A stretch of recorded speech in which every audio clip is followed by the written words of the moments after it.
paggamit natin ng pera. Siyempre, hindi inaasahan ng lahat yung COVID, so wala masyadong movement. Tinigil lahat ang mga construction, pati ang pag-utilize ng transportation, lahat halos lahat ng time na yun nung 2020 tinigil ang paggamit ng pera kumbaga. And here comes 2021, yung pagsimula po ng vaccines, doon naman po lumobo ang ating paggamit ng pera. Another po na indicator is the Human Development Index. The United Nations Development Program introduced this HDI, which incorporates indicators beyond income, such as life expectancy, education, and income to provide a more holistic view of development.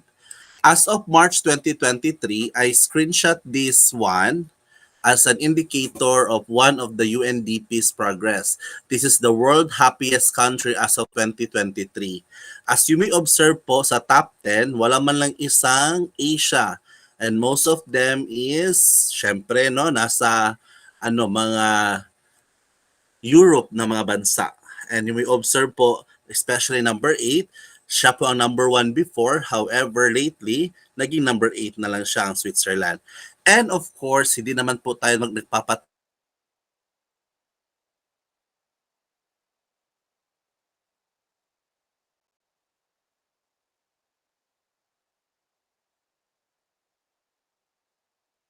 We also have the Multidimensional Poverty Index. The MPI assesses poverty using a range of indicators, including health, education, and living standards, allowing for a more nuanced understanding of poverty and development. So from GDP to HDI, Human Development, ito naman ang next, Poverty Index. So if you will imagine, bakit mini-measure ito ng ating bansa? Because ito po yung basihan natin with the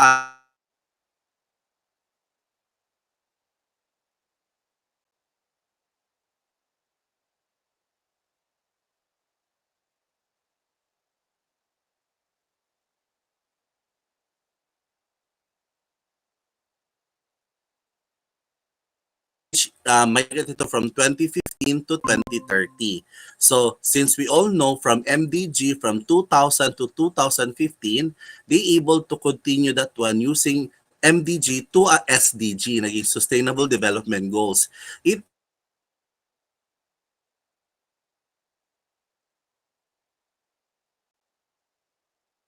of course, part na din ang development.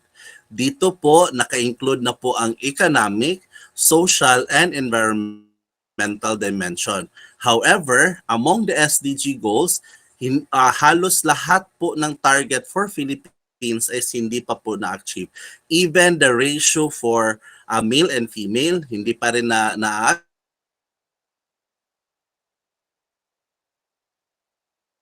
perfect na, which is the indicator for achieving doon sa ratio among politicians na may babae. Isa kasi sa indicator sa governance na there are more female engaged in the political structure, and we are so happy na marami pong involved na babae sa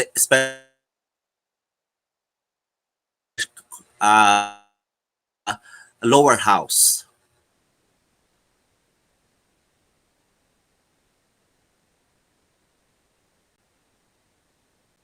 Part things that I consider based on the colonial legacy. Many post-colonial nations continue to grapple with the legacy of colonial Britain. Kahit ngayon, India is still under. But although India is a strong country, meron na nga silang naisend na, ang tawag dito, spaceship doon sa labas, di ba? But still, Great Britain still supporting India, which left behind economic, social, political structures that can affect their development trajectories. So, tayo naman, we are under Spain for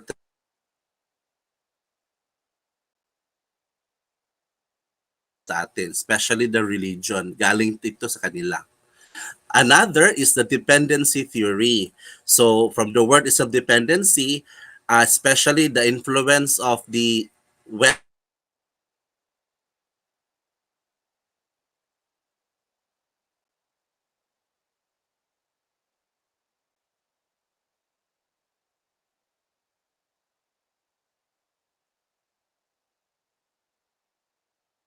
although digong before trying to get away with US being dependent to them, pero hindi kaya. Meron pa rin tayong dependency element sa kanila. Inequalities in development. Ito na yung pong tinatawag natin yung mga first world, second world, and third world. Nagiging inequality siya because post-colonial power dynamics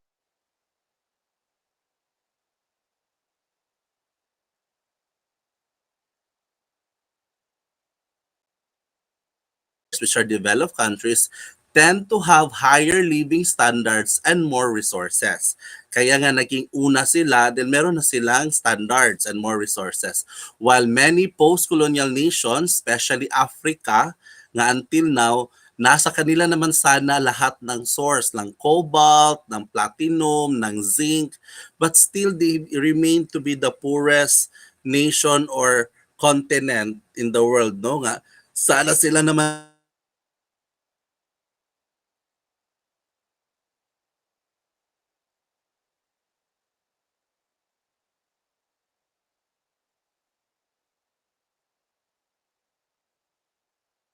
another example sa Philippines is yung pinya. Yung pinya na dinadala sa Japan galing po ng Philippines. But bakit tayo dito, pagdating ng standard, bakit very poor? Pero pagdating sa ibang bansa, napapasa po natin yung standard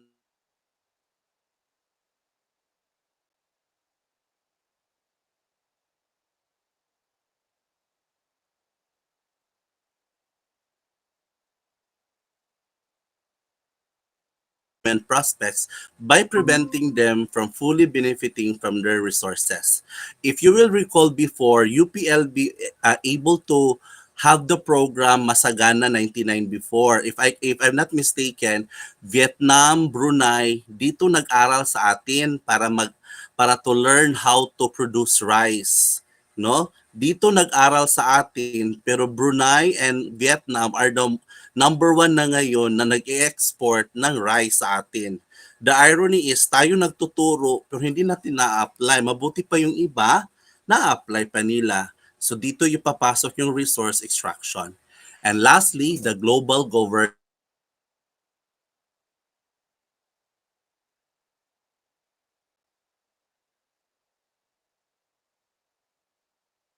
The World Bank and the International Monetary Fund.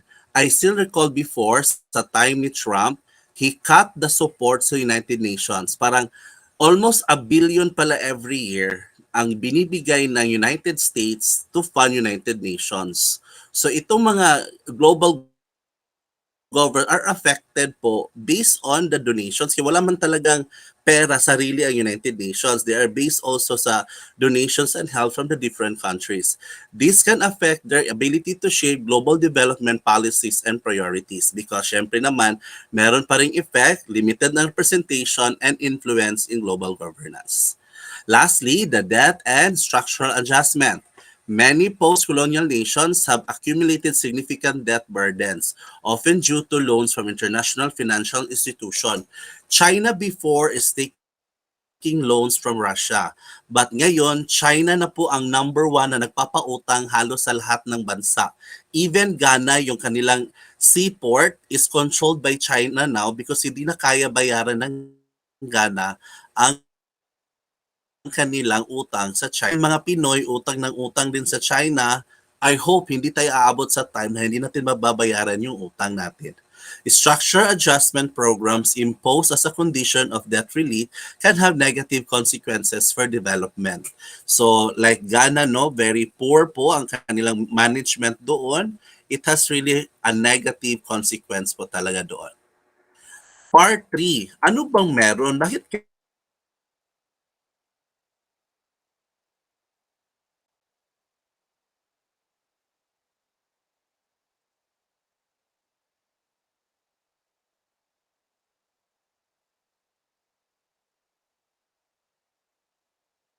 number 5? Bakit yung ibang bansa na SDG number 5 achieve na? So the choice of development indicate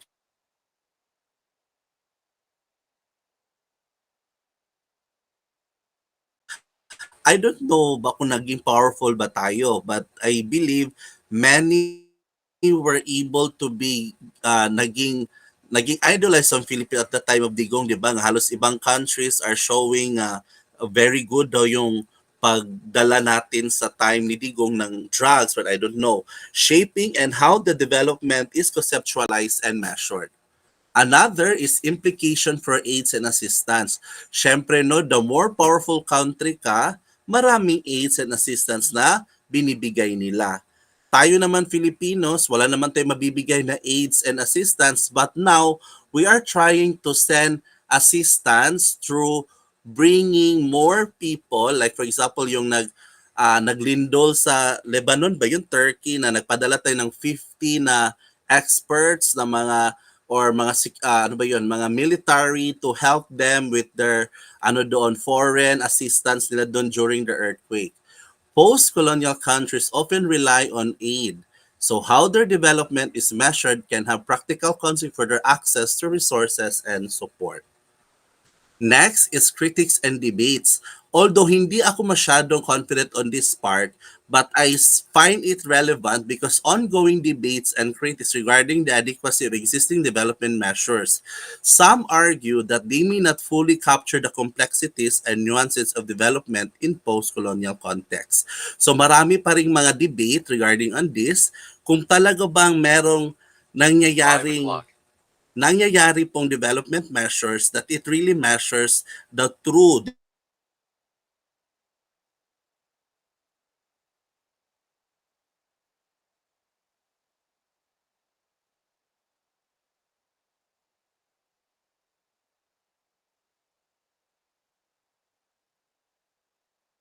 legacies, resource exploitation, and the influence of powerful actors on the global stage. As the development field continues to evolve, there is a growing recognition of the need for more inclusive and context-specific measures that account for the complexities of the post-colonial development. So, to end my talk, the most important thing about measure is that it will be the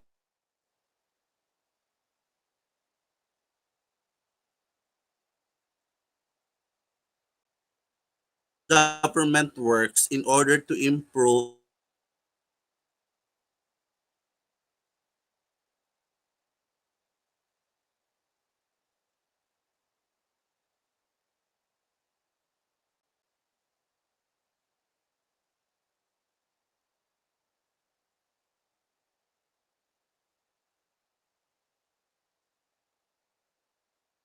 So your classmates can browse para may balikan sila during our discussion. Yes, Doc. Because we will be discussing all those things that you have presented. Okay? Sige. So I would like to rejoin concerning the Jillian have mentioned about the summary of those colonial powers, no? The UKGB, the France, and the Spanish.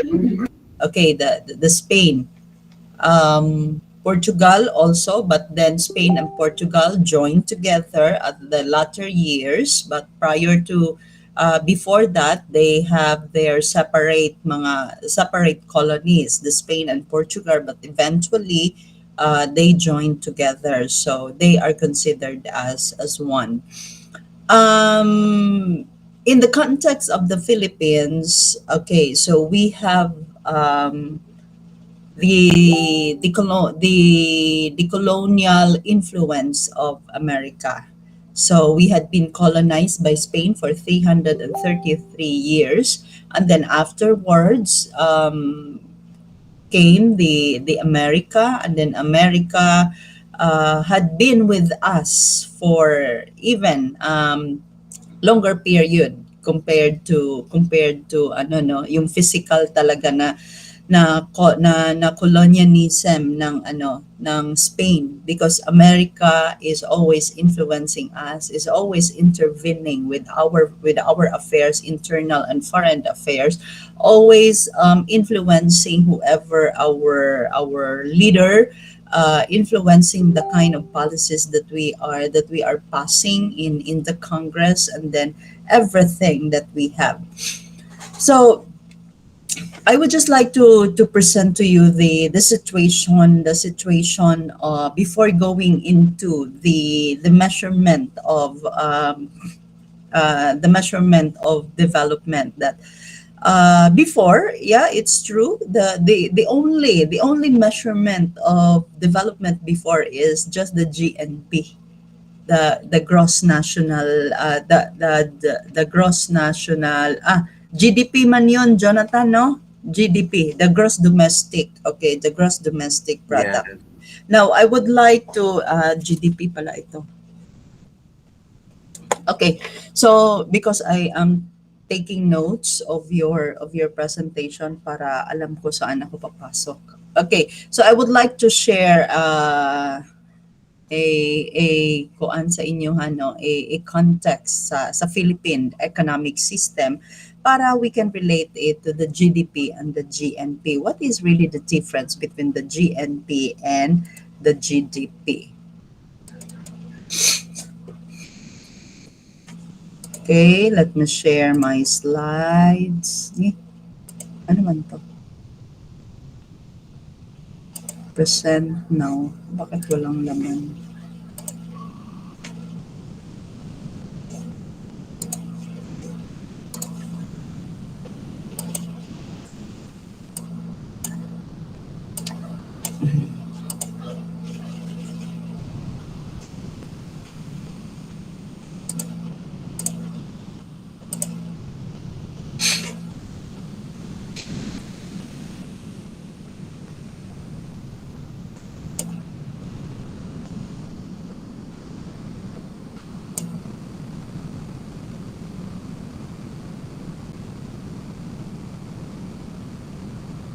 I will be presenting to you the economic flow.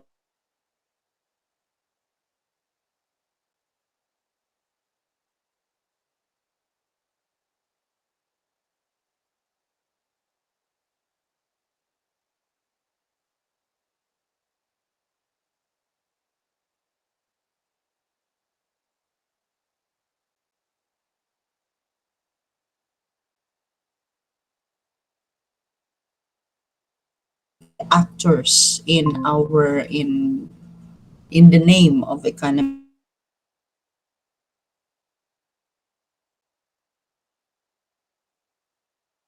dwellings.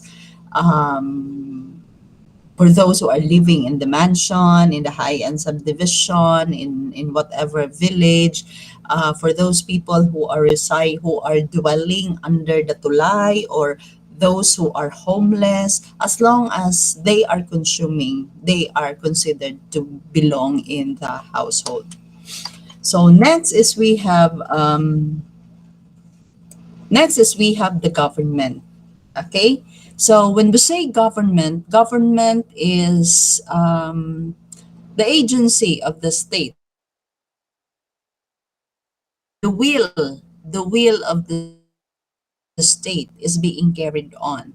Now, how the government discharges its duties and responsibilities is what you call governance.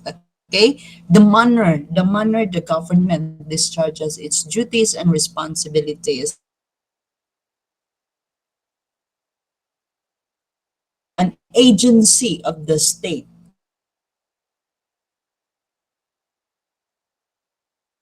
which the will of the state is being expressed through that agency. Now, there are elements of state. When we say elements of state, you will just say that the only difference that you can be able to understand the difference between the state and the country is that the only thing that differs them is sovereignty. Okay, so both of them has people, has territory, has government. Those three, if meron kang tao, the people, the territory, you have the geographical area where you considered yours, and then you have the kind of governance, then you can be considered a country. However, if you have sovereignty, sovereignty is the supreme power to rule. Your ability without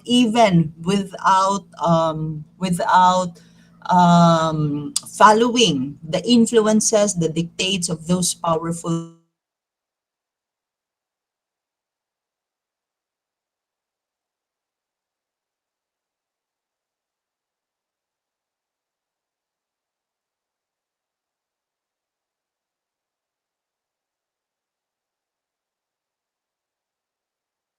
within your own people. A country, a country before, just like before, is you have the people, you have the government, and then you have the territory. Then you are always being dictated by the foreign country.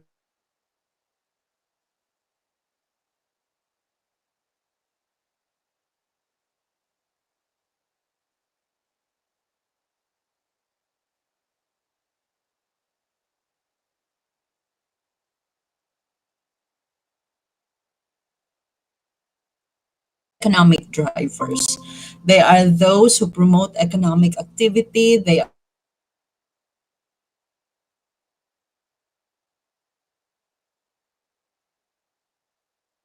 the who serve as a catalyst, who serve as